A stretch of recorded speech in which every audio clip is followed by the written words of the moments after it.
Hello students, कैसे हो आप सब। उम्मीद करते हैं बहुत अच्छे होंगे। आज इस लेक्चर में हम पढ़ने वाले हैं कुछ जबरदस्त टॉपिक्स के बारे में।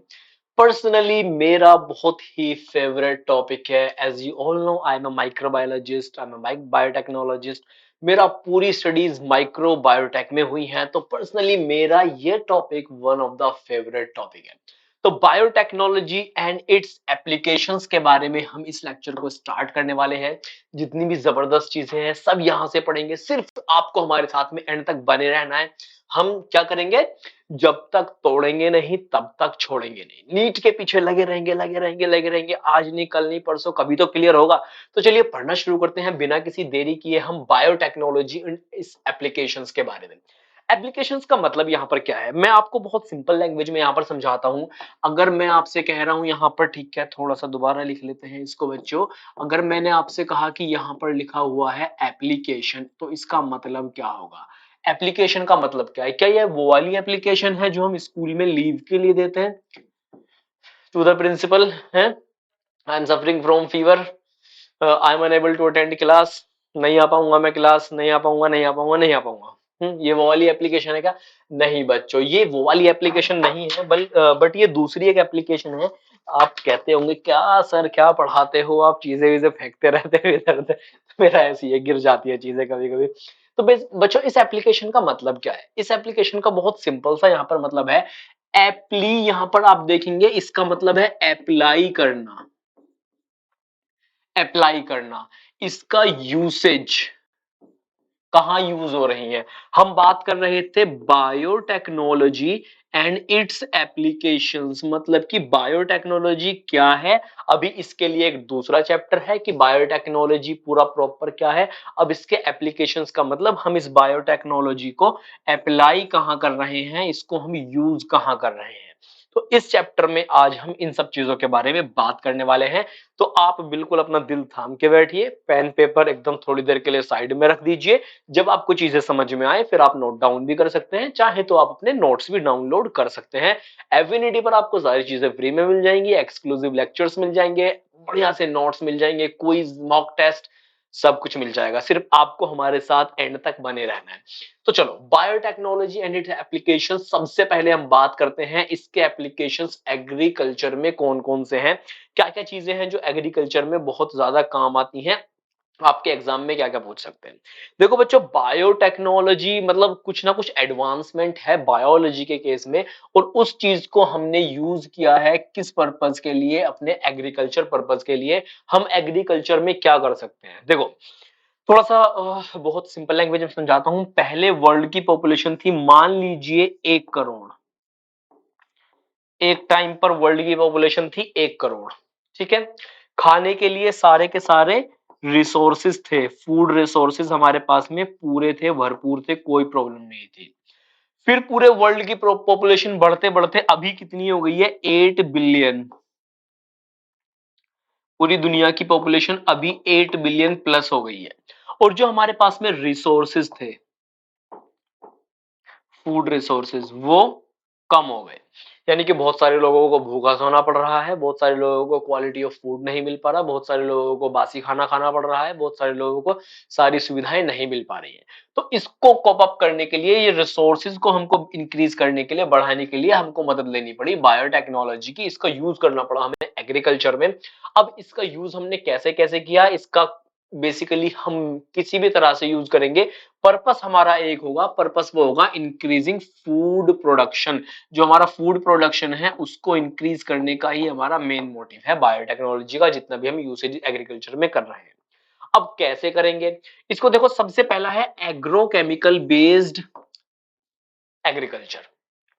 एग्रो, एग्रीकल्चर, केमिकल, कोई ना कोई हमने केमिकल यूज किए हैं।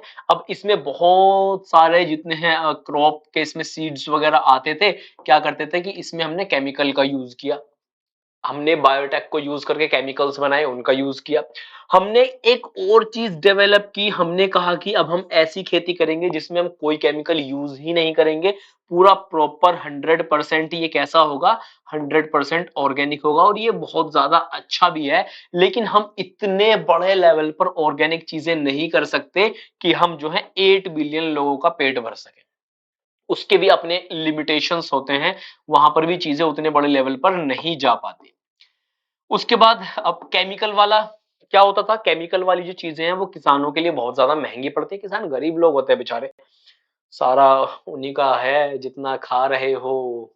ठीक है, बेशक दुनिया में सब कुछ जो है ऊपर वाले ने पैदा किया है, लेकिन हिम्मत किसान को दी है कि वो खेत में उगाता है उसे। उसके बाद क्या है, हमने क्या किया, जेनेटिकली इंजीनियर्ड क्रॉप तैयार की है, जिनके बारे में अभी हम पढ़ेंगे, जिनको हम क्या बोलते हैं, जीएम क्रॉप भी बोलते हैं, या फिर जिनको हम बीटी क्रॉप भी बोलते हैं। उन सब चीजों के बारे में पढ़ने वाले हैं हम अभी। चलिए अब थोड़ा सा बात करते हैं ग्रीन रिवॉल्यूशन के बारे में। मैंने अभी आपको बताया था पहले पॉपुलेशन 1 करोड़ थी, फिर 8 बिलियन हो गई। पहले रिसोर्सेज बहुत सारे थे, फिर रिसोर्सेज कम हो गए। तो इन सब चीजों को बढ़ावा देने के लिए एक रिवॉल्यूशन स्टार्ट किया गया, जिसका नाम था ग्रीन रिवॉल्यूशन। शाक सब्जियां जो है वो ग्रीन होती हैं, ये हम जानते हैं बहुत अच्छे से। खाने की चीजें जो है, पेड़ पौधे जो है ग्रीन होते हैं। तो इस रिवॉल्यूशन को एक नाम दिया गया ग्रीन रिवॉल्यूशन, जिसको हिंदी में कहा जाता है क्या, हरित क्रांति। जिसको कहा क्या कहा जाता है, हरित क्रांति। आपको पता है बच्चों, जब इंडिया आजाद हुआ था, इंडिया को आजाद होने के बाद में हमने बहुत सारे मुल्कों से मदद मांगी। अमेरिका से कहा हमें गेहूं की कमी है, हमारे यहाँ हमें गेहूं भेज दो। अमेरिका इतना कमीना कंट्री है, वो दूसरे लोगों को लड़वा देता है आपस में, खुद मजे लेता है, खुद अपने हथियार बेचता है। यहाँ पर इंडिया के साथ क्या किया, जब इंडिया आजाद हुआ, इकोनॉमी की वाट लगी पड़ी थी, अपना इकोनॉमी बहुत डाउन चल रहा था, और मतलब देश की बुरी हालत थी, भुखमरी फैली हुई थी हमारे देश में बहुत ज्यादा, क्योंकि अंग्रेज सब लूट के ले गए। हमने अमेरिका से मदद मांगी, कहा हमको गेहूं चाहिए खाने के लिए, तो उन्होंने वो गेहूं भेजा जो उनका थर्ड क्वालिटी का गेहूं था। थर्ड क्वालिटी, थर्ड क्वालिटी में भी कौन सा गेहूं था, वो गेहूं जिस गेहूं को वहां के पिग खाते थे। जिस गेहूं को अमेरिका के पिग खाते थे, उस गेहूं को उन्होंने इंडिया में भेजा कि ये लो, हम तुम्हारी मदद कर रहे हैं। मतलब कि एक तरह से कहते हैं कि मुंह पे थूक देना, उस तरह से उसने हमें हमारे साथ किया। और तुम लोग कहते रहते हो अमेरिका ये, अमेरिका हमारा दोस्त, घंटा दोस्त है, किसी चीज का दोस्त नहीं है।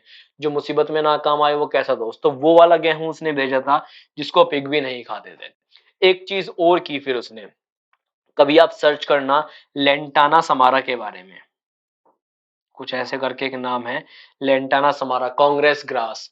जब गेहूं भेजा, उस गेहूं में उसने एक वीड मिला के भेजा, उस गेहूं में एक वीड मिला के भेजा। और उस वीड ने हिंदुस्तान में इतनी तेजी से कब्जा किया, इतनी तेजी से कब्जा किया, कि आपको आज के टाइम पर ये लेंटाना समारा कांग्रेस ग्रास पूरा हिंदुस्तान के कोने कोने में हर एक खेत में खड़ी हुई मिली नजर आएगी। आप पूरा एकदम इसने कब्जा लिया पूरे यहाँ की जमीन को, बहुत बड़े बड़े एरिया को इसने बंजर कर दिया। तो बहुत कमीना कंट्री सब है, ध्यान से करनी चाहिए ये सब चीजें। तो एक रिवॉल्यूशन स्टार्ट हुआ, ग्रीन रिवॉल्यूशन। अब ग्रीन रिवॉल्यूशन में क्या था, ग्रीन रिवॉल्यूशन में ये था कि पैदावार बढ़ाओ, किसी भी सब्जी की, किसी भी क्रॉप की पैदावार बढ़ाओ, ताकि फूड रिसोर्सेज बढ़ सकें। और इंडिया में जो हमारे पास में क्वेश्चन आता है वो ये आता है, इंडियन ग्रीन रिवॉल्यूशन के फादर कौन है। तो इंडियन ग्रीन रिवॉल्यूशन के फादर हैं एम एस स्वामीनाथन। और एक क्वेश्चन और आता है कि जो ग्रीन रिवॉल्यूशन पूरे वर्ल्ड का था, उसके फादर किसको कहा जाता है, वो है नॉर्मन बोरलॉग, इसको बोला जाता है, ये साइंटिस्ट इनका नाम है। ये पूरे वर्ल्ड में जो ग्रीन रिवॉल्यूशन था उसके फादर, उसके जनक, पिता माने जाते हैं। तो क्या किया था, हमें बेसिकली क्या करना था, सिंपली ग्रीन रिवॉल्यूशन में इंक्रीज करनी थी यील्ड, पैदावार बढ़ानी थी, ताकि ज्यादा से ज्यादा प्रोडक्ट्स बन सके। अब इसके लिए चाहे कुछ भी करना पड़ता हमें, इसके लिए हम चाहे कुछ भी फर्टिलाइजर्स यूज करते, पेस्टिसाइड यूज करते, हम कुछ और क्वालिटी बढ़ाते सीड्स की ताकि ज्यादा से ज्यादा बढ़ सके, हम ब्रीडिंग करते। हम, क्योंकि दुनिया में दोनों तरह के लोग होते हैं, वेजिटेरियन भी है, नॉन वेजिटेरियन भी है। तो अगर मान लीजिए कोई एक ऐसी वैरायटी है किसी मुर्गे की जिसको कि खाया जाता है, तो उसकी ब्रीडिंग करके हमें नए नए उसके उसका प्रोडक्शन बढ़ाना पड़ता। तो ये सब चीजें आ गई ग्रीन रिवॉल्यूशन में, चाहे हमने प्लांट ब्रीडिंग की, एनिमल ब्रीडिंग की, बहुत सारी चीजें की हमने, ये सब चीजें इसमें आ गई थी। उसके बाद क्या था, अब बहुत सारे प्रॉब्लम्स आने लगे, नई नई चीजों की चीजें आने लगी, लेकिन तब भी जो था इसकी यील्ड उस लेवल तक इंक्रीज नहीं हुई, तो हमने क्या किया, साइंटिस्ट ने क्या किया, जीएमओ जेनेटिकली मॉडिफाइड ऑर्गेनिजम्स तैयार किए। इन्होंने इसके जेनेटिक कॉम्बिनेशन में सिंपली थोड़े से मैनिपुलेशन किए और नए क्रॉप हमारे पास में तैयार हुए, जिनको कहा गया जेनेटिकली मॉडिफाइड ऑर्गेनिजम्स। अब जेनेटिकली मॉडिफाइड ऑर्गेनिजम्स में कुछ चीजें हम आगे पढ़ने वाले हैं इसमें, तो अभी जरा आप देखिएगा। उसके बाद क्या था, जीएमबी किस लिए बनाए गए थे, ताकि हम किसी भी चीज की यील्ड बढ़ा सके, स्पेशली एग्रीकल्चरल यील्ड बढ़ा सके। अब जो जीएम प्लांट्स थे, जेनेटिकली मॉडिफाइड प्लांट्स थे, इनमें आता है सबसे पहले क्या क्वेश्चन आपके पास में आता है, हमारे पास में सबसे पहले आता है एग्जाम्पल गोल्डन राइस का। गोल्डन राइस क्या है, देखो जेनेटिकली मॉडिफाइड ऑर्गेनिजम्स में किस तरह से काम किया गया था, थोड़ा सा मैं आपको बताता हूं। मान लीजिए ये एक हमारे पास में पौधा था, इसका कलर चेंज कर लेते हैं अपन थोड़ा सा। ये हमारे पास में एक प्लांट है यहां पर, और इस प्लांट को क्या था, ये प्लांट इस तरह से है, ठीक है बच्चों।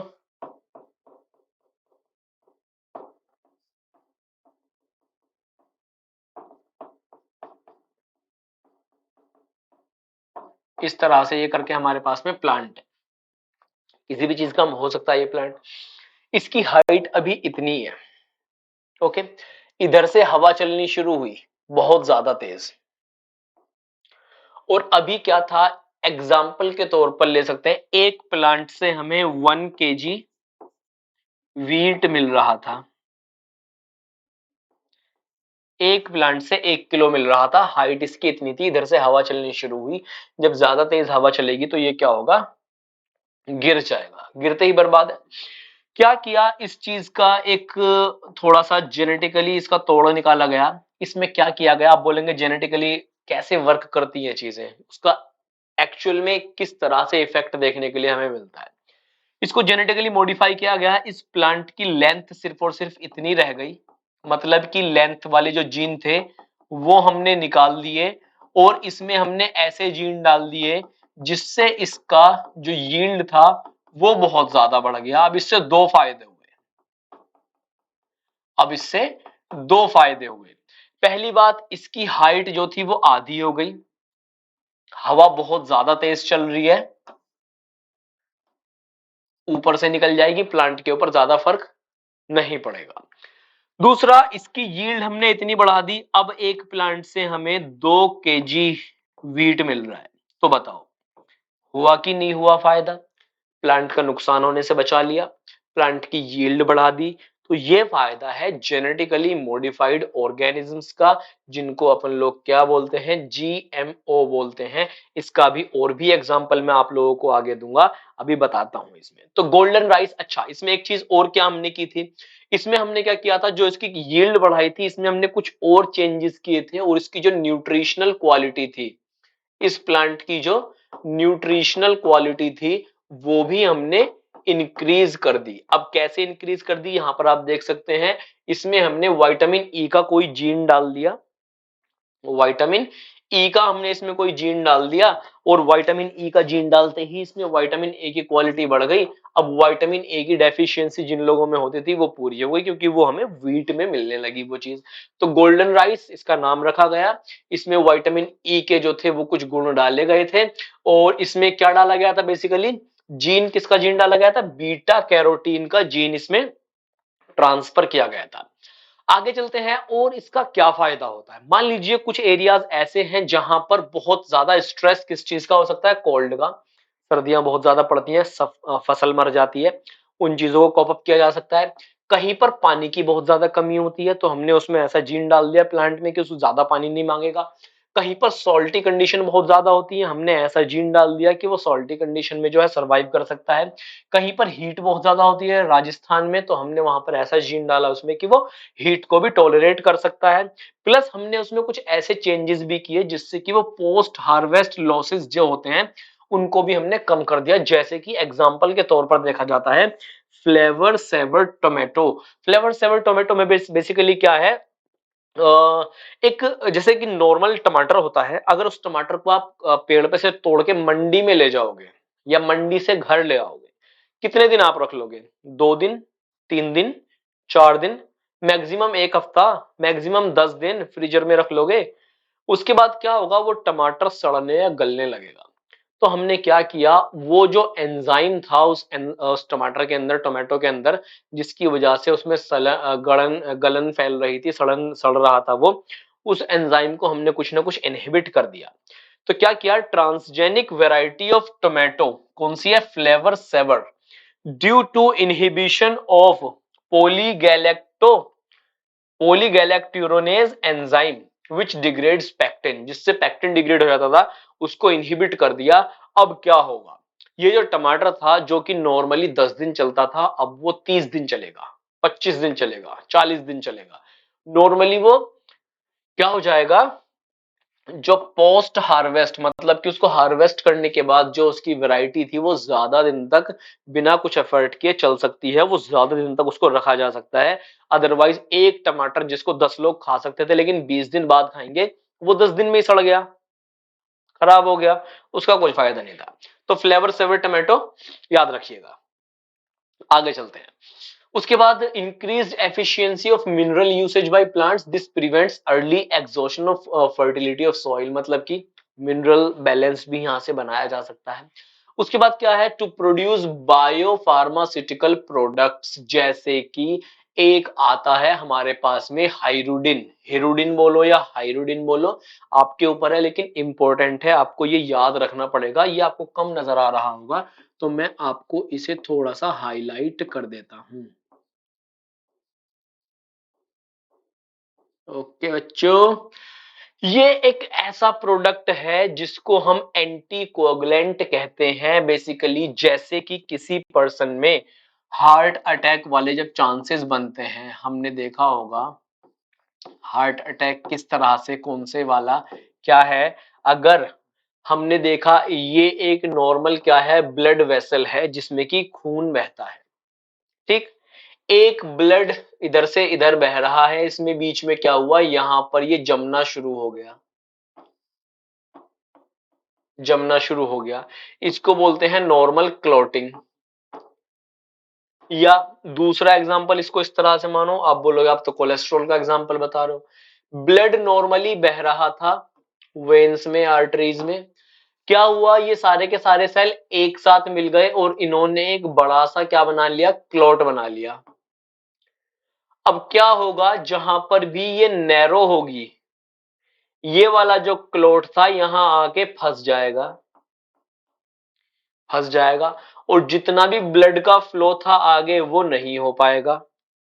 तो इसको बोलते हैं ब्लड क्लोटिंग हो गई। चोट लगने पे होती है वो अच्छी बात है, लेकिन जब नॉर्मल स्टेज में किसी आर्टरी वेन के अंदर क्लोटिंग हो जाए तो वो बहुत ज्यादा खतरनाक है, उससे ब्लड फ्लो रुक जाएगा और डेथ भी हो सकती है। तो उस कंडीशन को प्रिवेंट करने के लिए एक प्रोडक्ट है हाइड्रोडिन। इसको बेसिकली क्या है, एक तरह का ये प्रोटीन है जो कि एंटी कोगुलेंट के जैसे वर्क करता है, ब्लड क्लोटिंग को प्रिवेंट करता है और खून के फ्लो को इजीली बनाए रखता है। और ये क्या है, ये केमिकली सिंथेसाइज जेनेटिकली ट्रांसफर किया गया, इसका जीन किसमें ट्रांसफर किया गया, ब्रेसिका नेपस नाम की एक ये साइंटिफिक नेम है एक क्रॉप का। आपके लिए मैं एक होमवर्क देता हूं, इस क्रॉप का आपको जो है लोकल नेम मुझे बताना है। ब्रेसिका फैमिली तो आपने सुना होगा, फैमिली ब्रेसिका, ये भी पढ़ेंगे हम अभी आगे। तो ब्रेसिका में इसको जो है इनकॉर्पोरेट किया गया और हाइड्रोडिन इससे बना, और फिर इससे ये मेडिसिन को जो है इससे हार्वेस्ट प्योरीफाई कर लिया गया और मेडिसिन के रूप में से यूज किया जाता है। उसके बाद क्या है, हम कुछ हर्बिसाइड रेसिस्टेंस प्लांट भी क्रिएट कर सकते हैं जेनेटिक इंजीनियरिंग के द्वारा, जिसमें कि फर्स्ट ट्रांसजेनिक प्लांट जो था वो टोबैको था। टोबैको में भी बहुत सारे आसपास के इधर उधर के जो है हर्ब्स खड़े हो गए और उन्होंने प्लांट को मार दिया।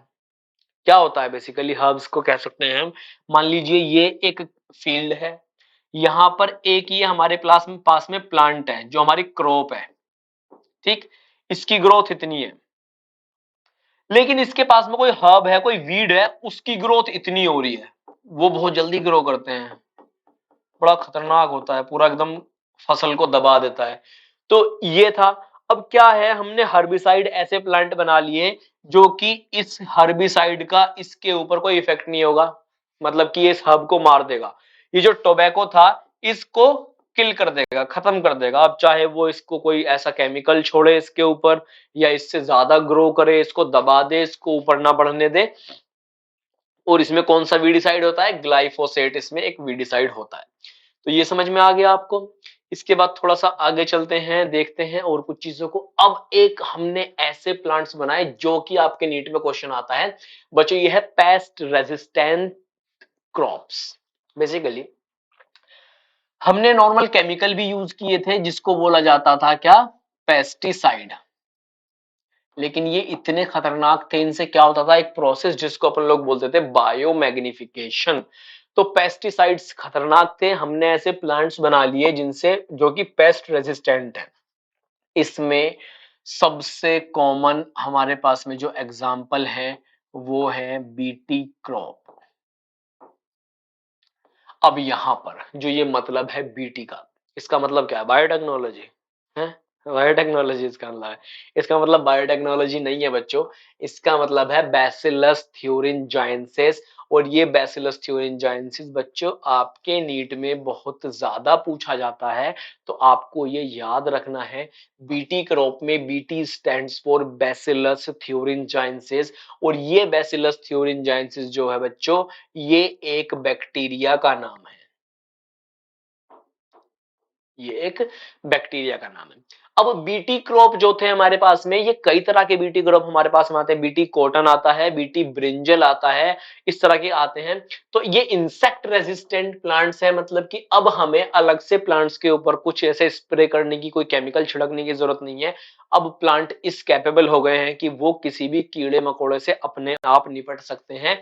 इसका एग्जाम्पल है क्या? BT cotton. सबसे बेस्ट एग्जाम्पल क्या है? BT cotton. तो क्या है बेसिकली बीटी कॉटन, थोड़ा सा समझाते हैं आपको बैसिलस थ्योरिनजाइनसिस के बारे में। पहले क्या था, मान लीजिए एक प्लांट था, एक एक प्लांट था। हम बोलेंगे सर रेड कलर का प्लांट बना रहे हैं, अरे समझ लो ना। मान लो जब मैथ वाले सर कहते हैं कि राहुल के पास मान लीजिए 50 रुपए हैं, साइड वाला खड़ा हो गया एकदम से। वो तो बाद में मानेंगे, पहले ये बता 50 रुपए आए कहां से? मुझे तो नहीं मिला 50 रुपए। मान लीजिए राहुल के पास 50 आम हैं, उसका दोस्त साइड में खड़ा होकर रहा है, बड़ा कमीना हो रहा है भाई, 50 आम रखे, मुझे पूछा भी नहीं तूने, लंच में अकेले खा गया। तो जब मैथ वाले मान सकते हैं तो हम क्यों नहीं मान सकते? मान लीजिए ये एक प्लांट है, ठीक। एक इंसेक्ट आया, बोलोगे wow sir what a beautiful art. अरे मान लो भाई तुम्हारा क्या जा रहा है। एक इंसेक्ट आया और वो इसके ऊपर बैठ गया और ये इसको खा गया। क्रॉप डेड, नुकसान बहुत ज्यादा। हमने क्या किया, हमने क्या किया, इसके अंदर एक जीन डाला। और वो जीन ऐसा था जो कि एक टॉक्सिन प्रोड्यूस कर रहा था, मतलब कि एक बीमारी, एक तरह से एक जहर प्रोड्यूस कर रहा था।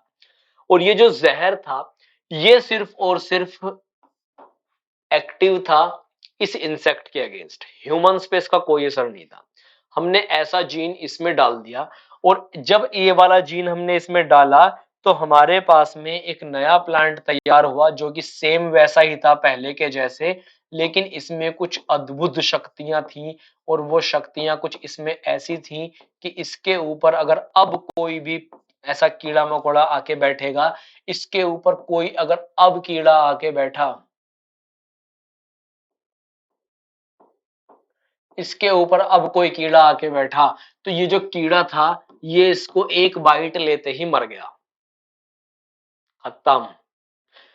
तो ये जो हमने जीन इसमें डाला था, ये जो जीन हमने इसमें डाला था बच्चे लोग, इस जीन को लिया गया था एक बैक्टीरिया से। उस बैक्टीरिया का नाम था क्या था? उस बैक्टीरिया का नाम था बैसिलस थ्योरिनजाइनसिस। बैसिलस थ्योरिनजाइनसिस, इसको शॉर्ट फॉर्म में क्या लिखा जाता है? बीटी। और ये जो प्लांट था, ये जो प्लांट था हमारे पास में, ये था कॉटन प्लांट।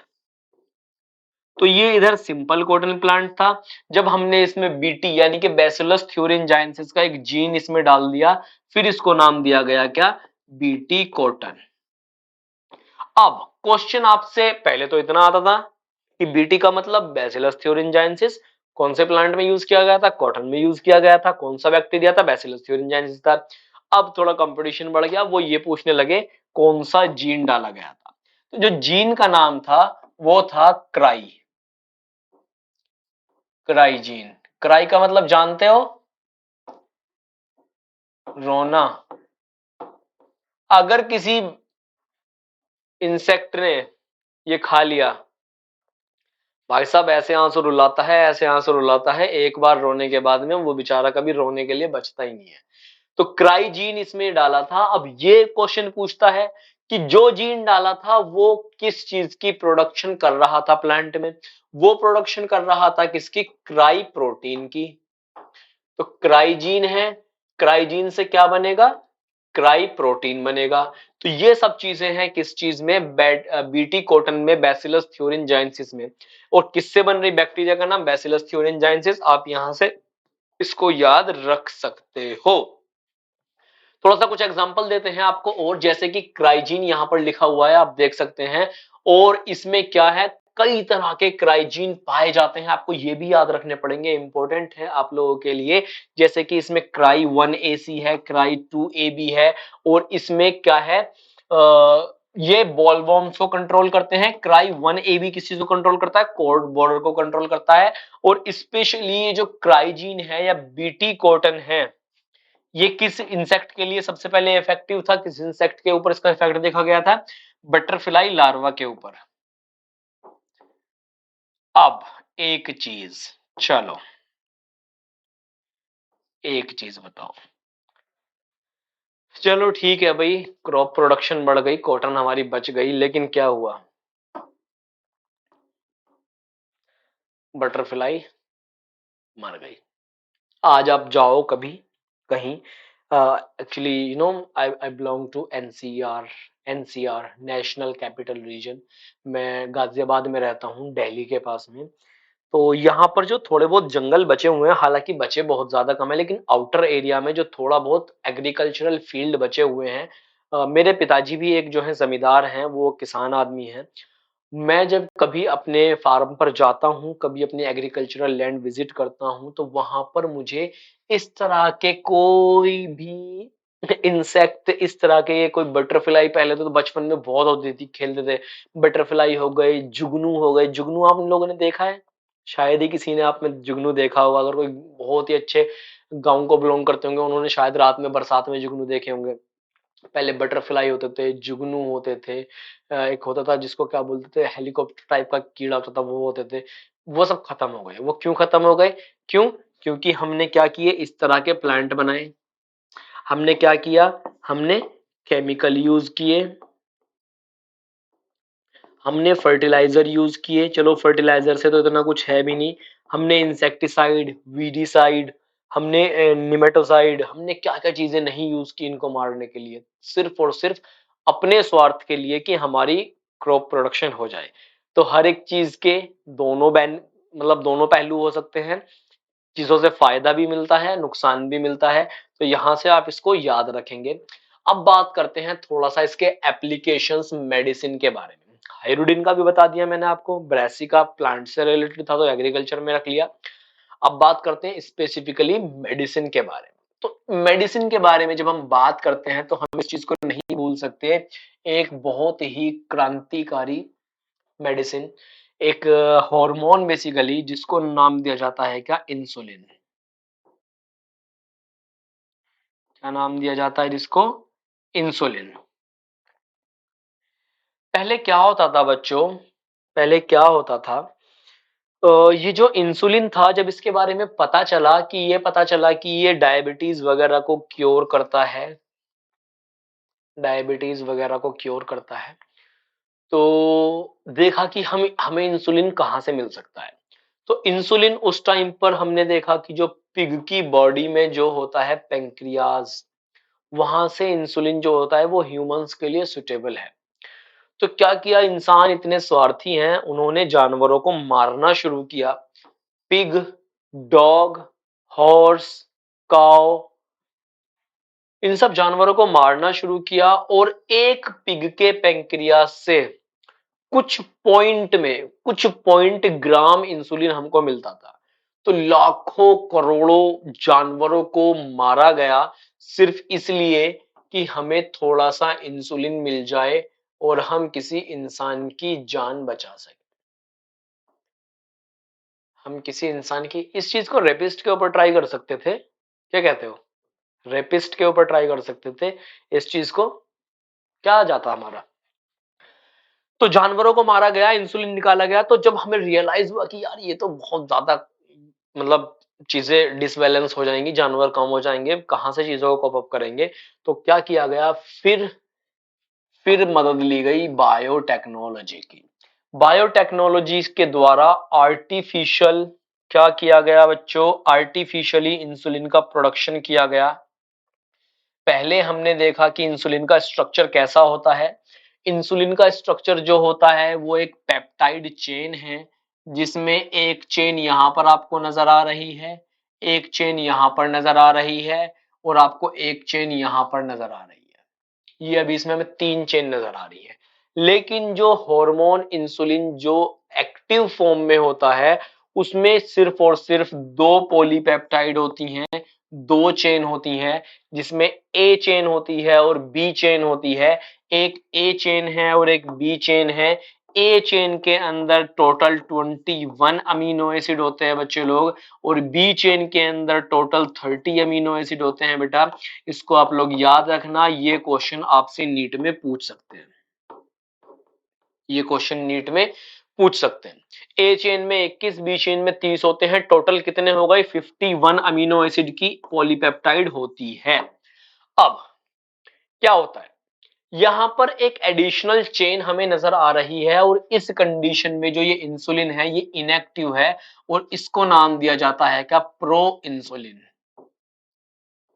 देखो, आपकी पूरी एमबीबीएस गुजर जाएगी, एक आपको बताता हूं, एक चीज बताता हूं यहां से, जहां पर भी वर्ड आ जाए आपको प्रोट्रिप्सिन, प्रोट्रिप्सिन नाम का एंजाइम सुना है, मतलब कि यहां पर ये जो प्रो वर्ड आ गया, इसका मतलब ये कैसा है, अभी इनएक्टिव है, इनएक्टिव है, इनएक्टिव। तो क्या हुआ बच्चों, यहां पर जो तीन चेन थी, इनमें से हमने एक चेन को हटा डाला, और जो दो चेन थी वो आपस में कुछ बॉन्ड से जुड़ी हुई थी।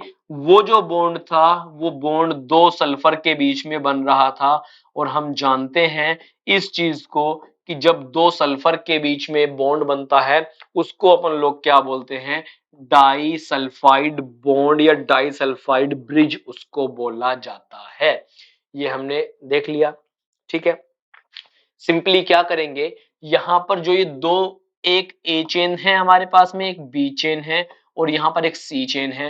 तो इस सी चेन को हम सिंपली यहां से रिमूव कर देंगे, हमारे पास में जो था एक्टिव इंसुलिन आ जाएगा, ए पेप्टाइड बी पेप्टाइड, जो कि आपस में डाइसल्फाइड से जुड़े हुए होंगे। और सबसे पहला जो इंसुलिन इस तरह से प्रोड्यूस किया गया था, वो एक बैक्टीरिया की मदद उसमें ली गई थी, जिस बैक्टीरिया का नाम था E coli. And you know guys, E coli is one of the most famous bacteria, and एक इकलौता ऐसा बैक्टीरिया है जिसके ऊपर दुनिया में सबसे ज्यादा रिसर्च की गई है। तो इकोलाई की बहुत ज्यादा इंपॉर्टेंस है हमारी नजरों में भी। इकोलाई के ऊपर सबसे पहले रिकॉम्बिनेंट डीएनए टेक्नोलॉजी को यूज किया गया, और एक इंसुलिन बनाई गई, और एक अमेरिकन कंपनी है जिसका नाम है इली लिली। इन्होंने 5 जुलाई 1983 को ये काम करके दिखाया था, इन्होंने आर्टिफिशियल इंसुलिन जो थी वो प्रोड्यूस की थी, और इसको इन्होंने नाम दिया था क्या, ह्यूम्यूलिन। और इसको क्लिनिकल यूज के लिए पहली बार अप्रूव कर दिया गया, और इससे फिर लाखों करोड़ों लोगों की जो है जान बचाई जा सकी, डायबिटिक पेशेंट्स की ट्रीट किया जा सका। अब बात करते हैं जीन थेरेपी के बारे में। जीन थेरेपी क्या है, बेसिकली अगर किसी इंसान में कोई किसी तरह की बीमारी है, कोई जेनेटिक डिजीज है, उसको ट्रीट करने के लिए जीन थेरेपी दी जाती है। जैसे कि एक एससीआईडी है, बहुत सारे ऐसे होते हैं, इम्यूनो डेफिशिएंसी डिजीज होती हैं, उसको SCID बोलते हैं, हेमोफीलिया वगैरह है, उन सब में क्या दी जाती है, जीन थेरेपी दी जाती है। इसमें क्या करते हैं बेसिकली, मान लीजिए कोई इस तरह से हम कह रहे हैं कि gene therapy is a collection of methods that allows corrections of a gene defect that has been diagnosed in a child और एम्ब्रियो। क्या करेंगे, मान लीजिए अगर कोई एम्ब्रियो में हमें एमनियोसेंटेसिस किया, किसी तरह का हमें कुछ जीन डिफेक्ट देखने के लिए मिल गया, अभी वो ग्रो कर रहा है, हमने क्या किया, स्टेम सेल्स को कुछ इस तरह से मैनिपुलेट किया उसके जेनेटिक लेवल पर कि वो ठीक हो गया, वो जो एम्ब्रियो था, वो बेबी था, उसमें जो डिफेक्ट था वो ठीक हो गया। या फिर क्या किया हमने, किसी इंसान के अंदर से व्हाइट ब्लड सेल्स निकाले जिसमें कोई प्रॉब्लम थी उसको, वो व्हाइट ब्लड सेल ठीक से वर्क नहीं कर रहे थे, कोई इम्यून डेफिशिएंसी थी, हमने वो निकाले, लैब में उनको ग्रो किया, उनमें हमने, कहेंगे फिर कहोगे सर कितना पेन गिराते हो सर, फिर उसमें क्या किया हमने, कुछ चेंजेस किए जेनेटिकली, और फिर उन व्हाइट ब्लड सेल्स को लैब में ग्रो किया बहुत बड़े नंबर में, और फिर इनको किसी ह्यूमन के अंदर हमने ट्रांसफर कर दिया, और फिर जो ये व्हाइट ब्लड सेल्स थे ठीक से काम करने लगे। कुछ टाइम के बाद ये फिर डेड हो गए, हमने फिर सेम चीज अपनाई, और इस चीज को बोला जाता है क्या, जीन थेरेपी। ठीक है बच्चों, उसके बाद में ठीक है, ये हो गया हमारा। और फर्स्ट क्लिनिकल जीन थेरेपी जो थी वो 1990 में दी गई थी, एक 4 साल की छोटी बच्ची थी, वो कहते हैं छोटी बच्ची हो गया मुझे वो याद आ गया एकदम से, 4 साल की एक छोटी बच्ची थी, और उसको क्या डेफिशिएंसी थी, एडिनोजिन डी अमीनेज डेफिशिएंसी थी, और इस डेफिशिएंसी के लिए पहली बार उसको जीन थेरेपी दी गई थी, जो कि सक्सेसफुल ट्रीटमेंट था इन 1990 में। और इस तरह से दी जाती है क्या, जीन थेरेपी। उसके बाद बच्चों चलो यहां तक हो गया, अब हम नेक्स्ट लेक्चर में बात करेंगे मेडिकल डायग्नोस्टिक्स वगैरह के बारे में, वैक्सीन वगैरह के बारे में, और देखेंगे कुछ इंटरेस्टिंग चीजें इसी तरह से। तो आपको सिर्फ हमारे साथ बने रहना है, नोट्स डाउनलोड कर लेना, क्विज देते रहना, और अगर लाइक वगैरह करने का ऑप्शन हो, कमेंट वगैरह करने का ऑप्शन हो, दबा के करो, कोई किसी तरह की रोक टोक नहीं है आप लोगों के लिए। मिलते हैं आपसे नेक्स्ट लेक्चर में। तो बच्चा पार्टी, बैक टू बैक दूसरे लेक्चर के लिए दूसरा लेक्चर लेकर आ गए हैं आप लोगों के लिए। और इस लेक्चर में हम जो पीछे की चीजें थी वो कवर हो गई थी, इस लेक्चर में आगे की चीजें कवर करने वाले हैं। शुरू कर रहे हैं इस लेक्चर को हम, बायोटेक्नोलॉजी के एप्लीकेशंस मेडिकल में कौन कौन से होते हैं उन सब चीजों के बारे में पढ़ेंगे। सबसे पहली जो चीज है वो है मोलिकुलर डायग्नोस्टिक्स। देखिए क्या होता है, आज के टाइम पर बहुत सारी बीमारियां ऐसी हैं जिनका पता लगाना बहुत ही ज्यादा मुश्किल होता है। इसमें सबसे टॉप पर आता है क्या, इसमें सबसे टॉप पर आ जाता है बच्चों एड्स, एक्वायर्ड इम्यूनोडेफिशिएंसी सिंड्रोम। इसमें बहुत ज्यादा कई हद तक क्या आ जाता है, कैंसर भी इसमें आ जाता है, और भी बहुत सारी बीमारियां हैं जो जिनका पता लगाना बहुत ज्यादा मुश्किल मुश्किल है। इन चीजों का हम पता लगा सकते हैं, लेकिन उसके लिए हमें जरूरत पड़ती है किसकी, मोलिकुलर डायग्नोस्टिक्स की। देखो कुछ बीमारियां ऐसी हैं, मान लीजिए एड्स है, जब एड्स होगा तो ह्यूमन बॉडी कुछ ना कुछ एंटीबॉडी वगैरह प्रोड्यूस करती है। एड्स होगा, एड्स का कोई वायरस होगा, उस वायरस का कुछ डीएनए वगैरह भी होगा। तो बायोटेक्नोलॉजी में क्या चीजें हैं, बेसिकली इस तरह की चीजें हैं, जैसे कि आपने कोरोना वायरस का भी नाम सुना था, आपने कोरोना वायरस का नाम सुना था। कोरोना वायरस में कौन सी टेस्टिंग करवाई जाती थी, कोरोना वायरस में बोलते थे डॉक्टर जाओ टेस्ट करवाओ, आरटी पीसीआर करवाओ। आरटी में, आरटी का मतलब था रियल टाइम, पीसीआर का मतलब था पॉलीमरेज चेन रिएक्शन, और पॉलीमरेज चेन रिएक्शन आपके नीट के लिए भी मैं आपको पढ़ाऊंगा, तो उसके लिए भी आपको बिल्कुल भी नहीं घबराना है। तो ये जो आरटीपीसीआर एक तरह की टेक्निक है बच्चों, ये भी क्या है, एक तरह की बायोटेक्नोलॉजी से रिलेटेड टेक्निक है, बायोटेक की ही ये एक एप्लीकेशन है। तो कोरोना वायरस में, एड्स के केस में क्या होता है, एक नई तरह की एक दूसरी एक टेक्निक यूज करते हैं हम इसके डायग्नोस्टिक्स के लिए, जिसका नाम है क्या, एलाइजा। अब अब कहेंगे सर एलाइजा मेरी एक्स का नाम था, सर एलाइजा का नाम मत लो, ये तो मेरी एक्स का नाम है, मैं ऐसे में मैं दिल टूट जाएगा सर। अरे बेटा, ये वो किसी लड़की का नाम एलाइजा नहीं है, ये एक टेक्निक का नाम एलाइजा है। इसमें एलाइजा का मतलब होता है enzyme linked, E for enzyme, L for linked, I for immuno, S for sorbent, A for assay, enzyme linked immuno sorbent assay. तो इसका मतलब है क्या, एंजाइम लिंक्ड इम्यूनोसोर्बेंट ऐसे, एक तरह का टेक्निक है जिसको अपन लोग क्या बोलते हैं, मॉलिक्यूलर डायग्नोस्टिक्स, या फिर इसको बोलते हैं एक तरह का क्या है, रिकॉम्बिनेंट डीएनए टेक्नोलॉजी है, जिसमें कि क्या क्या आते हैं, पॉलीमरेज चेन रिएक्शन वगैरह आते हैं, और इसमें एलाइजा वगैरह आते हैं, और बहुत सारी बीमारियों को डिटेक्ट करने में इनकी मदद लगती है। कोई बीमारी ह्यूमन बॉडी में आई, उसकी वजह से ह्यूमन बॉडी ने कोई एंटीबॉडी रिलीज की, हम उस एंटीबॉडी को पकड़ लेंगे, पता लग जाएगा कौन सी बीमारी थी। या फिर वो वायरस आया, उस वायरस ने जो ह्यूमन बॉडी में जो डीएनए अपना छोड़ा था, उस डीएनए को डिटेक्ट कर लेंगे आरटीपीसीआर की मदद से, तो हमें पता चल जाएगा कौन सी बीमारी थी। तो ये सब है किसकी, डायग्नोस्टिक्स एप्लीकेशन बायोटेक्नोलॉजी की। समझ में आया, मजा आया इस वाले केस में। चलो अब थोड़ा सा बात करते हैं, मॉलिक्यूलर डायग्नोस्टिक्स वगैरह देख लिया, अब हम बात करते हैं बच्चों वैक्सीन के बारे में। वैक्सीन और बायोटेक का क्या संबंध है, वैक्सीन और बायोटेक का। देखो सबसे पहली तो वैक्सीन का हमें यह समझना पड़ेगा कि वैक्सीन बनती कैसे है। मान लो यहां पर ये एक वायरस है, ये वायरस है, और ये एक डिजीज कॉज कर रहा है, जिसको क्या बोलते हैं अपन लोग, रेबीज। चलो थोड़ा सिंपल एग्जांपल लेते हैं, तुम लोग का मुझे पता है पढ़ते पढ़ते हो नहीं, तुमको लगे सर ने इतना खतरनाक सा एग्जांपल दे दिया। एग्जांपल लेते हैं पोलियो, ठीक है। पोलियो, पोलियो एक तरह की बीमारी है, और इसके अगेंस्ट वैक्सीन भी है, जिस वैक्सीन का नाम है पोलियो वैक्सीन। और ये क्या था, ये वायरस है जो कि जिसका नाम है क्या, पोलियो वायरस, जिसकी वजह से पोलियो बीमारी होती है। अब इसकी वैक्सीन कैसे तैयार की गई। ह्यूमन बॉडी में क्या होता है, जब कोई इन्फेक्शन ह्यूमन बॉडी के ऊपर अटैक करता है, मतलब ह्यूमन बॉडी में एंटर होता है या स्टार्ट होता है, ये इन्फेक्शन किसी भी वजह से हो सकता है, किसी वायरस की वजह से हो सकता है, बैक्टीरिया की वजह से हो सकता है, वायरस से इन्फेक्शन हुआ ह्यूमन बॉडी में, ह्यूमन बॉडी क्या करेगी, इसके अगेंस्ट क्या बनाएगी, एंटीबॉडी बनाएगी, ए बी लिख देता हूं।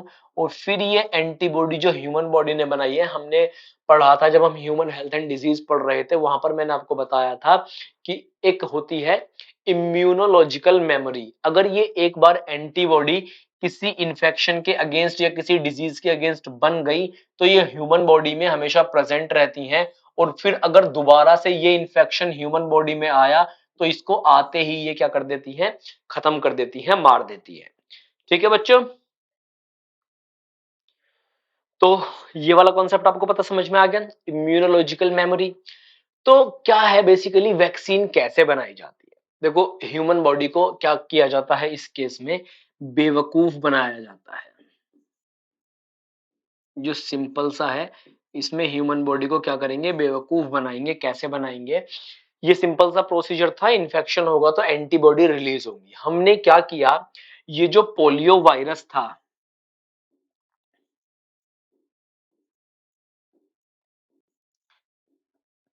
ये पोलियो वायरस की जो डिजीज कोजिंग एबिलिटी थी, वो हमने खत्म कर दी।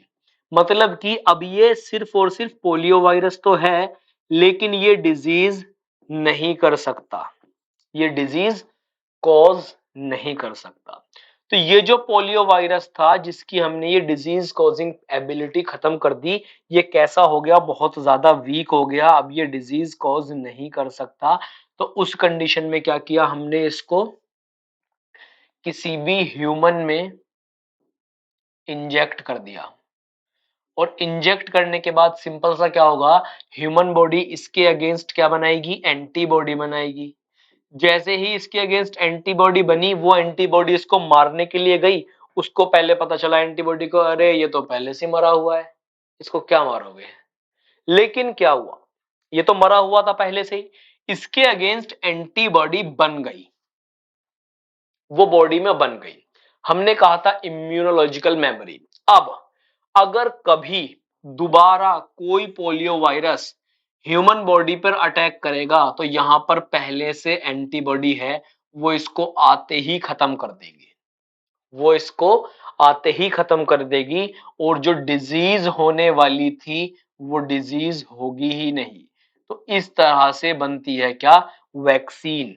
किसी भी माइक्रोब को, किसी भी वायरस को बहुत ही ज्यादा डेड या फिर एकदम से मरी हुई फॉर्म में यूज करते हैं, ताकि उससे ह्यूमन बॉडी में एंटीबॉडी बन सके, और फिर अगर आगे किसी को वो इन्फेक्शन होगा तो वो एंटीबॉडी उसके अगेंस्ट वर्क कर सके।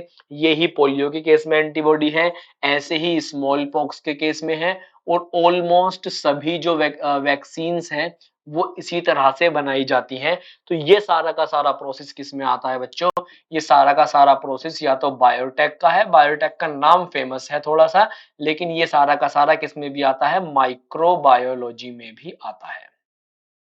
आफ्टर ऑल सब कुछ माइक्रोब्स के ऊपर डिपेंड है, तो माइक्रोबायोलॉजी या फिर बायोटेक्नोलॉजी में ये सारी चीजें आती हैं, और वैक्सीन इस तरह से बनाई जाती हैं।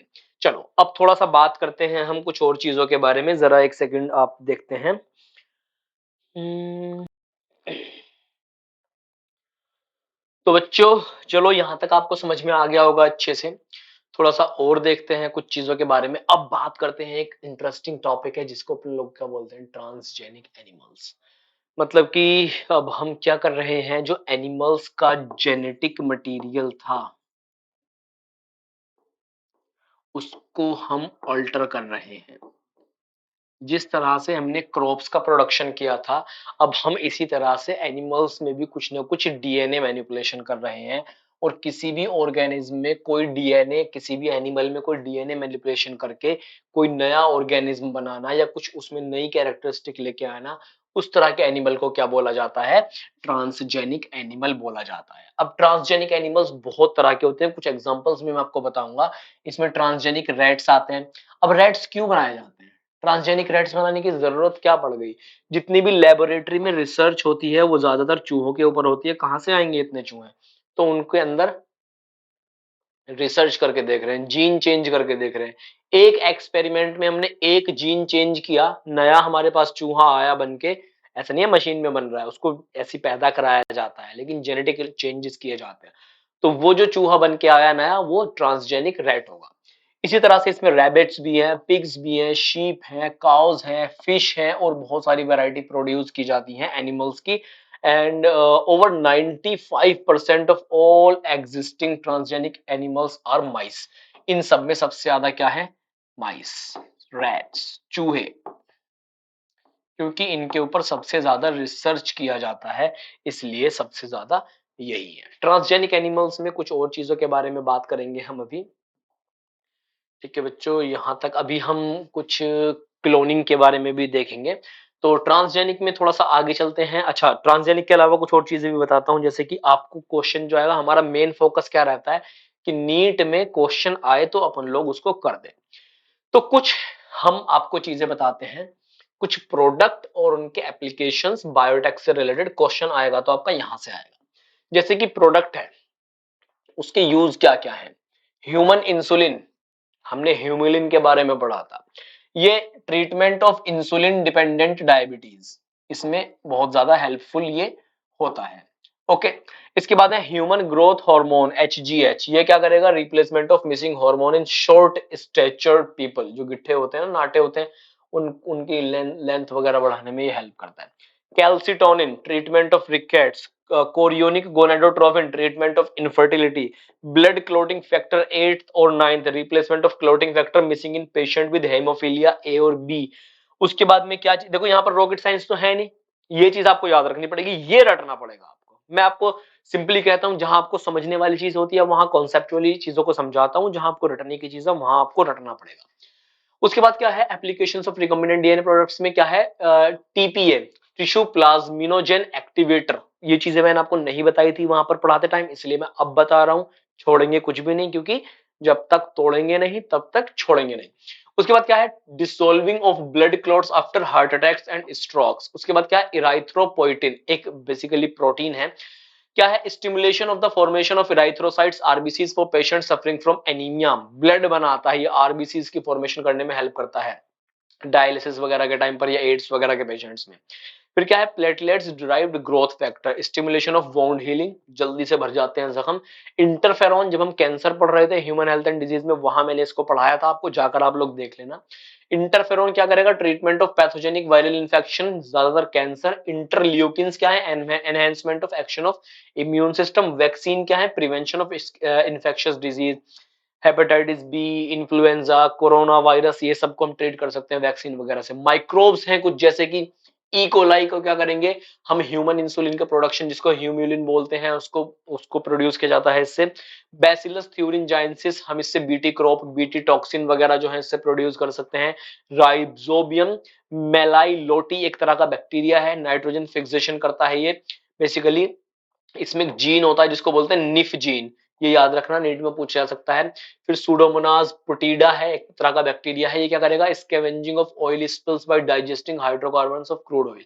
ये एक चीज आपको थोड़ा सा डिटेल में बताना चाहता हूँ। मान लीजिए कोई एक बहुत बड़ा समुद्र का जहाज है जिसमें कि ऑयल को ट्रांसपोर्ट किया जा रहा है। अब ऑयल को एरोप्लेन से तो लाते नहीं है, पानी के जहाज से उसको शिप किया जाता है। गल्फ कंट्रीज जहां पर भी तेल निकल रहा है, या इराक, ईरान, सऊदी अरब, जहां भी तेल निकलता है वहां से पानी के जहाज से लेके आया जाता है। आपने कुछ न्यूज सुनी होगी अब से पहले कि एक पानी का जहाज था, कंटेनर थे उसमें ऑयल के, और वो बीच में फट गए समुद्र में। वो पूरे के पूरे समुद्र में तेल फैल गया, क्रूड ऑयल।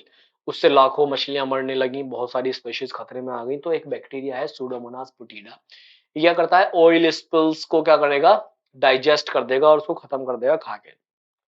उसके बाद क्या है, bacterial strains capable of accumulating heavy metals, ये बायो रेमेडिएशन करेगा, basically cleaning of pollutants in the environment, जिसको बायो रेमेडिएशन कहते हैं। बायो मैग्निफिकेशन और बायो रेमेडिएशन में आप कंफ्यूज मत होना, ये नीट में क्वेश्चन कंफ्यूज करके आप लोगों से पूछा जा सकता है।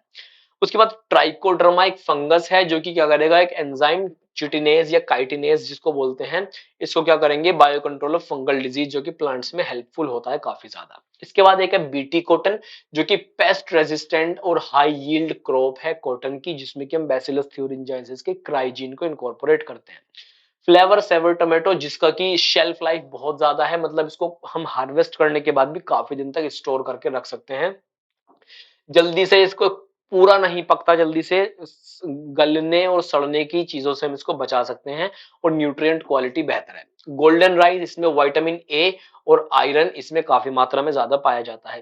कैटल्स, काउ, शीप, गोट, इनमें थेराप्यूटिक ह्यूमन प्रोटीन्स जो है वो पाई जाती हैं इनके मिल्क में। और इनके मिल्क को भी हमने इनको भी क्या करा है, जेनेटिकली मॉडिफाई किया है, ताकि इनके मिल्क में ज्यादा न्यूट्रिटिव क्वालिटी हो सके। उसके बाद क्या है, हमारे पास में है, ये पिग होगा बेसिकली, इसमें पिग होगा ये कुछ ऐसे करके, जिस क्योंकि उसके पिग के हम ऑर्गन्स को ट्रांसप्लांट कर सकते हैं ह्यूमंस में विदाउट एनी रिजेक्शन। उसके बाद क्या है, हाँ, अब बात करते हैं थोड़ा सा हम नेक्स्ट टॉपिक के बारे में। लेकिन नेक्स्ट टॉपिक बच्चे लोग हम लोग नेक्स्ट लेक्चर में बात करेंगे, अभी इस लेक्चर में इतना ही है। आपको ये सारी चीजें याद कर लो, पढ़ लो, नीट में क्वेश्चन आएगा तो वो यहां से आएगा, वरना कहीं से नहीं आएगा। चलो इतना ही इस लेक्चर में, अब हम नेक्स्ट लेक्चर में आप लोगों से मिलेंगे। चलो bye bye everyone. Hello students, कैसे हो सब, उम्मीद करते हैं बहुत अच्छे होंगे। इस लेक्चर में आज हमारा जो टॉपिक था बायोटेक्नोलॉजी एंड इट्स एप्लीकेशन, वो पूरा हो जाएगा। कुछ इंटरेस्टिंग चीजों के साथ में शुरू करने वाले हैं लेक्चर को, ताकि आप लोग बोर ना हो। हम बात करने वाले हैं अभी फिलहाल एनिमल क्लोनिंग के बारे में।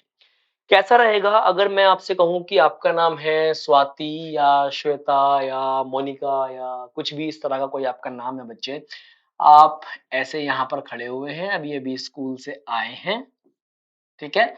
आपकी मम्मा ने आपको दो चुट्टे बना के भेजा था, दो चुट्टे वालियो, ठीक है। इस तरह से आप हंसते खेलते स्कूल से घर आ गए, और आपने आके देखा आपके घर पर सेम डिट्टो एक दूसरी मोनिका बैठी है, एक दूसरी श्वेता बैठी है, या कोई दूसरी श्रद्धा बैठी है, same to same as it is. क्या करोगे, चौंक जाओगे, डर जाओगे? लेकिन बेटा जी, ऐसा पॉसिबल है, ऐसा पॉसिबल है। एज डिफरेंस हो सकता है थोड़ा बहुत, एज डिफरेंस हो सकता है थोड़ा बहुत, लेकिन ऐसा पॉसिबल है। And this is possible due to animal cloning. Humans को भी एनिमल्स ही बोला जाता है ना। जो चीज एनिमल्स के ऊपर अगर अप्लाई हो रही है तो वो सेम ह्यूमंस के ऊपर भी अप्लाई हो सकती है, लेकिन ह्यूमंस के लिए ये चीज प्रतिबंधित है, बैन है, तो इसी वजह से ये करना मना है, लेकिन ऐसा पॉसिबल है। तो हम बात करने वाले हैं एनिमल क्लोनिंग के बारे में। अब कहोगे सर आपने तो डरा दिया भाई, ऐसे कैसे चलेगा, मैं तो अपनी मम्मा की इकलौती हूँ, मैं तो पापा की परी हूँ सर, पापा की परी हूँ मैं तो, ऐसा नहीं होने दे सकती मैं। चलो बेटा, हाँ जितने भी लड़के ये लड़कियों का एग्जाम्पल सुन के खुश हो रहे थे ना, पढ़ लो गधो पढ़ लो, परेशानी में पड़ जाओगे नहीं तो। 11th 12th का प्यार और 10th क्लास की मार्कशीट जिंदगी में कभी काम नहीं आते, आज बता रहा हूं, याद रखना, ठीक है। ओके चलो शुरू करते हैं। एनिमल क्लोनिंग बेसिकली क्या है, देखो एक प्लांट है, एक प्लांट है अपन के पास में, एक प्लांट, हमने इस प्लांट की एक टहनी ली और वो जमीन में लगा दी, और कुछ दिन बाद हमारे पास में एक दूसरा प्लांट बन के तैयार हो गया। और क्या था, ये वाला प्लांट जो था, इस प्लांट की एकदम क्या था, एग्जैक्ट कॉपी था। क्यों कॉपी था, एग्जैक्ट कॉपी क्यों, किस वजह से था, क्योंकि इसकी एक ब्रांच हमने ली थी, इसका एक पार्ट लिया था, उसको जमीन में लगा दिया, उसमें कोई चेंजेस नहीं किए, तो इस वजह से ये इसकी एग्जैक्ट कॉपी था। इसका डीएनए, इसका जेनेटिक मटेरियल, इसका शेप साइज कुछ दिन बाद वैसा ही हो जाएगा। ऐसा नहीं है जहां जहां से इसमें ब्रांचेस निकली हुई थी वहीं उसी उसी पॉइंट से निकलेगी, नहीं। We are talking about genetically constituent, दिखने में भी एक जैसा होगा, जेनेटिकली भी सेम होगा, और इस तरह की चीजों को क्या बोलते हैं, क्लोन। और ये चीज जो पॉसिबल थी बच्चों कुछ सालों पहले तक, सिर्फ और सिर्फ ये चीज पॉसिबल थी ट्रीज के केस में या फिर प्लांट्स के केस में। किंगडम प्लांटी में ये चीज पॉसिबल थी, बट साइंटिस्ट ने बहुत ज्यादा इसके ऊपर वर्क किया, बायोटेक्नोलॉजी ने इसके ऊपर बहुत अच्छा खासा रोल प्ले किया, इसमें सारा ही रोल प्ले किया, और बन के हमारे पास में तैयार हुआ पहला एनिमल क्लोन। मतलब कि अगर एक एनिमल है ए, उसका जेनेटिक मटेरियल जैसा है, हमने दूसरा एनिमल बनाया, वो एनिमल भी ए ही था। समझ गए, हमारे पास में एक एनिमल था ए, दूसरा एनिमल हमने जेनेटिकली बनाया, वो भी था ए। यहां मैं बी नहीं कहने वाला, मैं कह रहा हूं जो ए है वो ही ए है, समझे, इसको बोलेंगे वही प्लांट के जैसे, ये बन गया क्या, क्लोन। जैसा ए था वैसा ही नया वाला जो बना है वो भी ए ही है, इसका जेनेटिक मटेरियल जो था सेम टू सेम इसका जेनेटिक मटेरियल भी वही है। हमने ये अक्सर पढ़ा है, मैंने आपको कई बार बता चुका हूं, आपका डीएनए से बनेगा बच्चों आरएनए,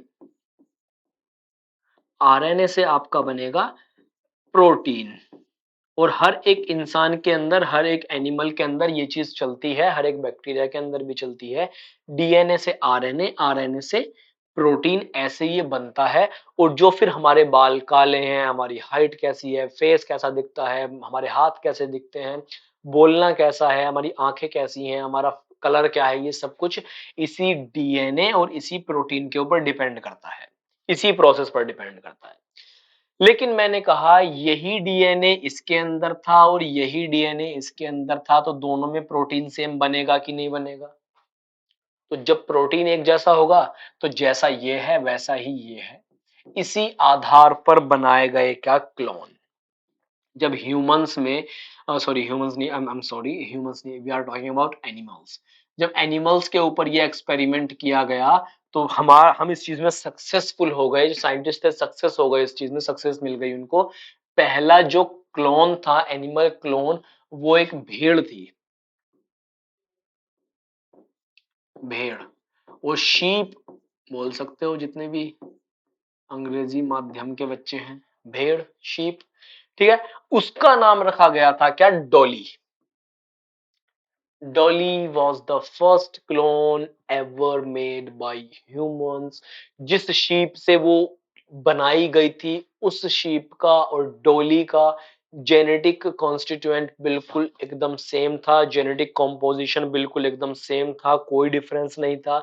डॉली अच्छी खासी स्वस्थ थी, फिर कुछ टाइम वो जिंदा रही और उसके कुछ टाइम के बाद जो है अच्छे खासी जब वो बड़ी हो गई उसकी फिर डेथ भी हो गई। हर चीज को मरना होता है।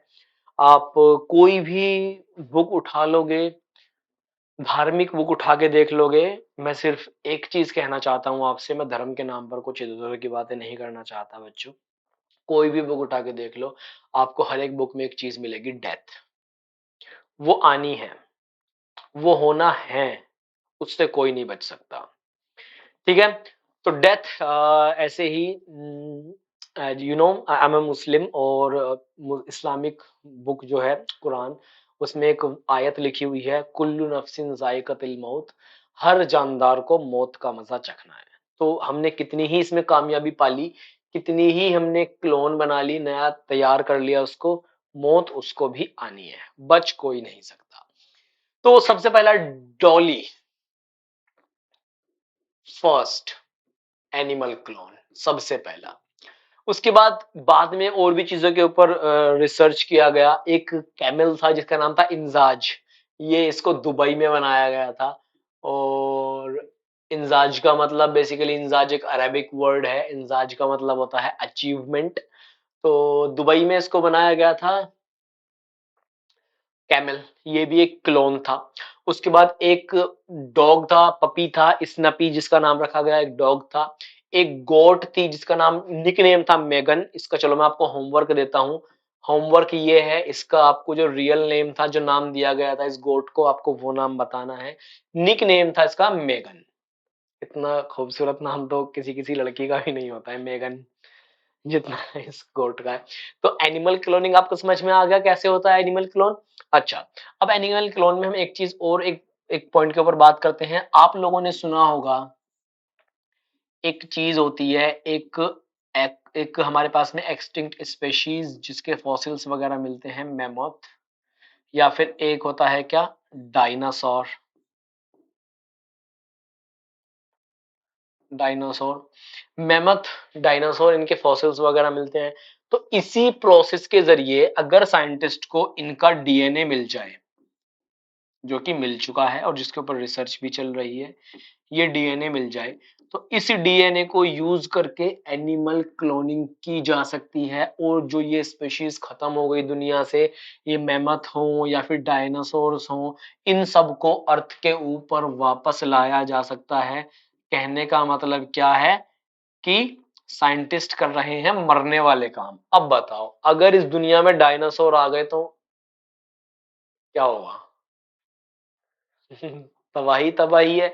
ऊपर वाले ने कुछ सोच के ही खत्म किया होगा डायनासोर्स को, ताकि ह्यूमंस रह सके। अब वो कह रहे हैं नहीं, हम तो डायनासोर्स को वापस लाएंगे। क्या चुल मची पड़ी है पता नहीं।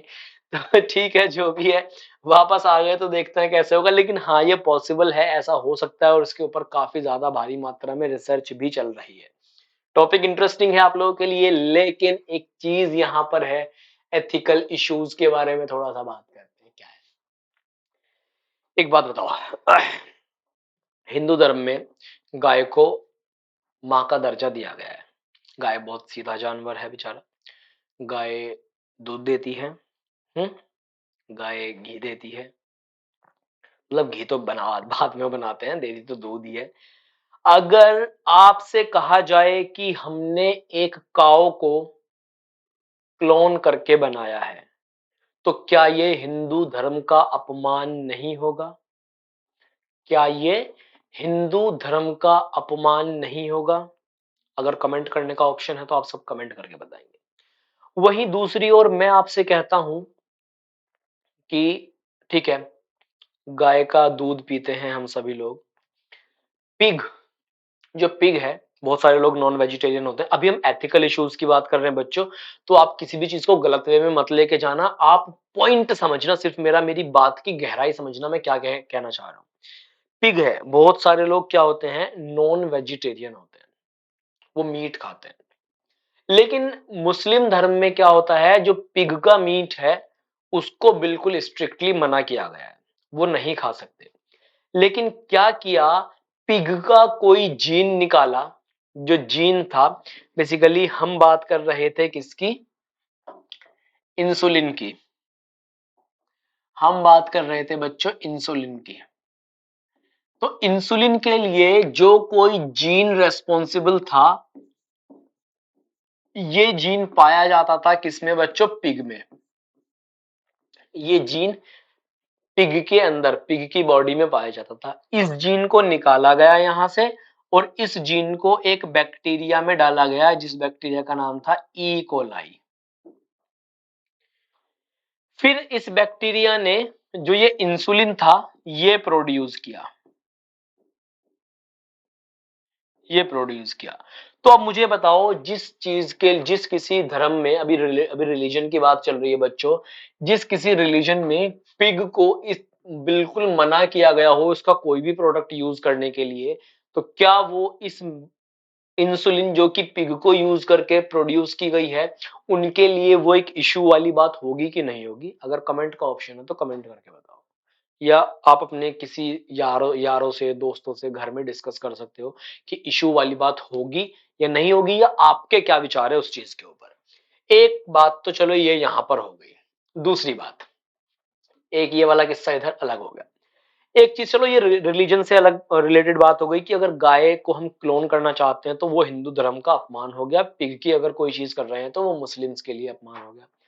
दूसरा है, यहां पर हम बात कर रहे हैं, चलो ठीक है भाई, अब यहां पर हम बात कर रहे हैं एक रैट के बारे में।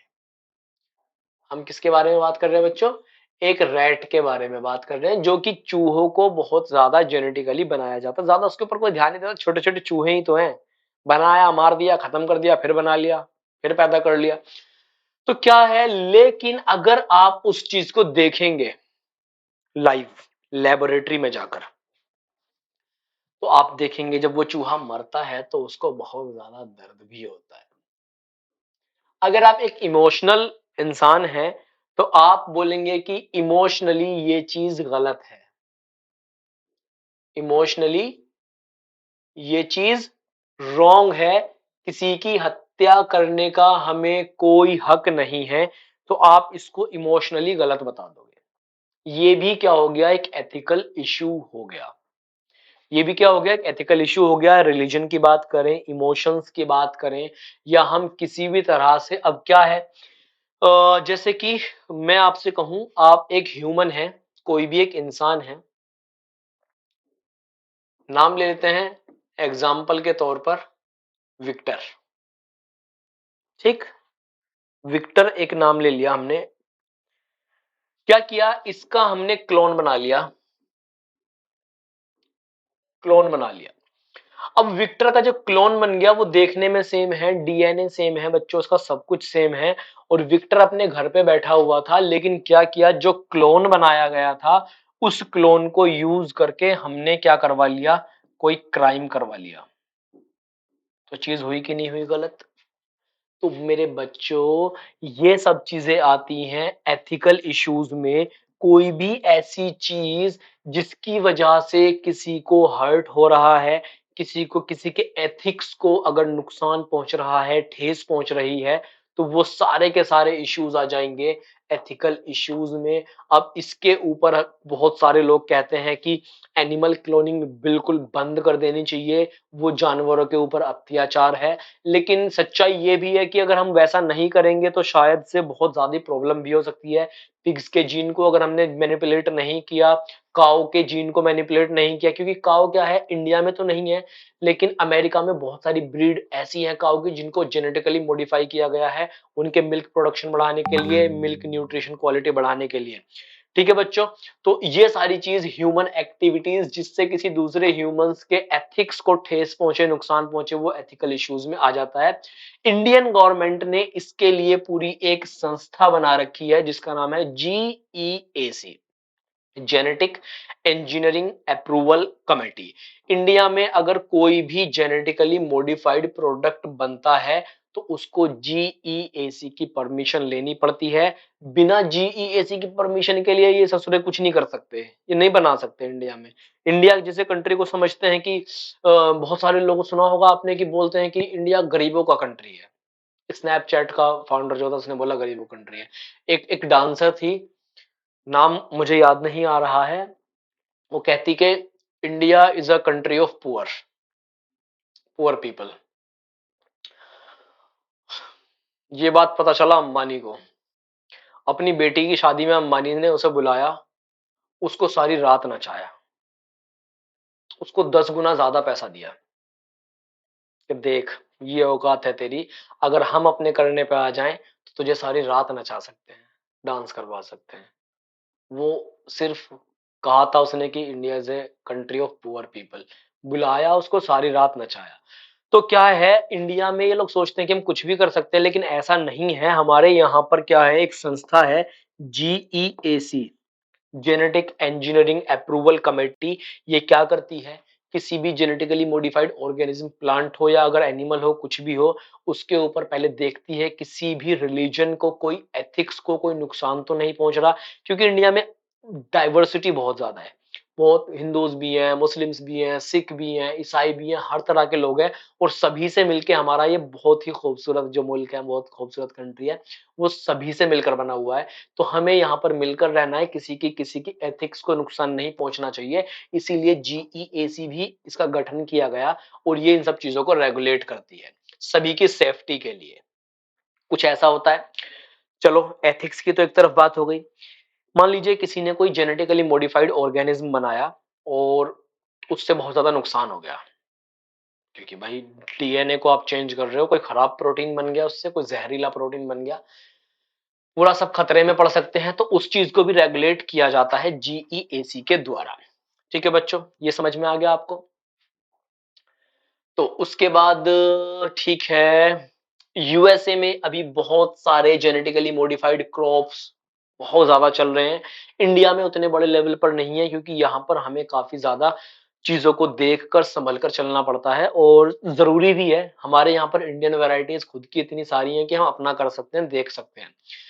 तो देसी चीजों को ज्यादा प्रीफर किया जाता है, अमेरिकन लोग ज्यादा नहीं सोचते, वहां पर इस चीजों का एथिकल इश्यूज थोड़े कम है।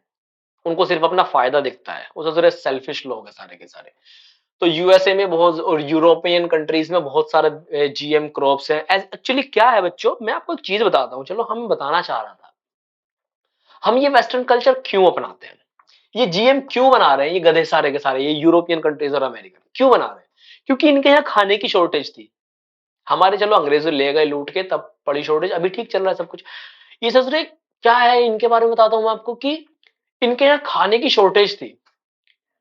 इनके यहाँ खाने की शॉर्टेज थी, तो इन्होंने रेफ्रिजरेटर बनाए, जिसमें ये एक एक हफ्ता जो था, चीजों को रख के, गले सड़ी चीजों को यूज करके इन्होंने पिज्जा बनाया। हमारे यहाँ मक्का की रोटी है भाई, हमारे यहाँ साग है, हमारे यहाँ फ्रेश सब्जियां हैं। तो हमारे पास ऐसी क्या मजबूरी मजबूरी आ गई जो हम पिज्जा को खाएं, उनका कल्चर अपनाएं। इन्होंने कोल्ड ड्रिंक बनाई, इन्होंने कोल्ड ड्रिंक बनाई, हमारे पास दूध, दही, मट्ठा, छाछ है। हम उन्होंने क्यों बनाई, क्योंकि उनके लिए कुछ पीने के लिए नहीं था। हमारे पास था, सदियों से, हजारों सालों से छाछ, दूध, घी। इन्होंने और क्या किया, इन्होंने, इनके पास में नहीं था कुछ करने के लिए, इन्होंने इन्होंने चीज बनाई। इन ससुरों को घी के बारे में पता ही नहीं था, गाय का घी, भैंस का घी क्या होता है। इन्होंने चीज बनाई, उस चीज को बोले भाई डबल चीज बर्गर खा रहे हैं, सिंगल चीज बर्गर, अबे क्या खा रहे हो तुम, जहर खा रहे हो तुम। उस चीज को भी फिर उन्होंने क्या किया, कहते हैं कि सबसे महंगी जो चीज है वो गधे के दूध से बनती है, जाओ खा लो गधे के दूध की चीज। तो ये लोग ना, ये लोग सॉल्यूशन निकालते हैं अपने लिए, उसको ये लोग यूज कर सके। और वो सॉल्यूशन क्या है, इनके खाने की पूर्ति कर सकता है, इनके पास नेचुरल चीजें नहीं है, पीने के लिए कोल्ड ड्रिंक बना ली, इन्होंने इस तरह की चीजें कर ली। हमारे इंडिया में सब चीजें हैं, हमारे यहाँ पे फ्रेश सब्जियां हैं, मंडी में जाके कितना भी ले लो, हम क्यों रखें 10 दिन उस सब्जी को उठा के रेफ्रिजरेटर में। तो इन्होंने ऐसी ऐसी चीजें करनी शुरू की थी। ठीक है चलो, यूरोपियन कंट्रीज और USA वगैरह में ये सारी चीजें हैं, बहुत ज्यादा लेवल पर होती हैं। इंडिया में भी कुछ इंसेक्ट रेजिस्टेंट कॉटन वगैरह के प्लांट हैं, लेकिन इतने ज्यादा बड़े लेवल पर जेनेटिकली मॉडिफाइड ऑर्गेनिज्म नहीं है। हालांकि अभी आने लगे हैं। इवन जैसे कि मैंने आपको पहले बताया था लेक्चर में, my father is a farmer, और हम लोग जमींदार भी हैं। तो ना इस बार हमने कुछ ऐसे ग्रो किया था, कुछ ऐसे जेनेटिकली मॉडिफाइड कुछ क्रॉप थी वाटरमेलन की। एक ऐसा तरबूज था, बाहर से देखने में येलो था, अंदर से काटोगे रेड निकलेगा। और उसमें टेस्ट वाटरमेलन का प्लस पाइनएप्पल का भी जैसा थोड़ा टेस्ट उसमें आता था। एक एक वाटरमेलन तरबूज ऐसा था जो बाहर से ग्रीन कलर का था। आप बोलोगे सारे ही ग्रीन होता है, रुको बच्चे, सब्र करो। बाहर से ग्रीन था, अंदर से येलो था। और एक ऐसा वाटरमेलन था जिसमें अंदर बीज ही नहीं थे। तो ये सब डीएनए मैनिपुलेशन करके सारी चीजें की जाती है। उसके बाद क्या है, ये सब चीजें हैं बच्चों। चलो, आई होप ये आपको समझ में आ गया होगा। तो अभी के लिए इतना ही। इसको आप पढ़ो अच्छे से, क्वेश्चंस प्रैक्टिस करो। नीट में जब तक तोड़ेंगे नहीं तब तक छोड़ेंगे नहीं।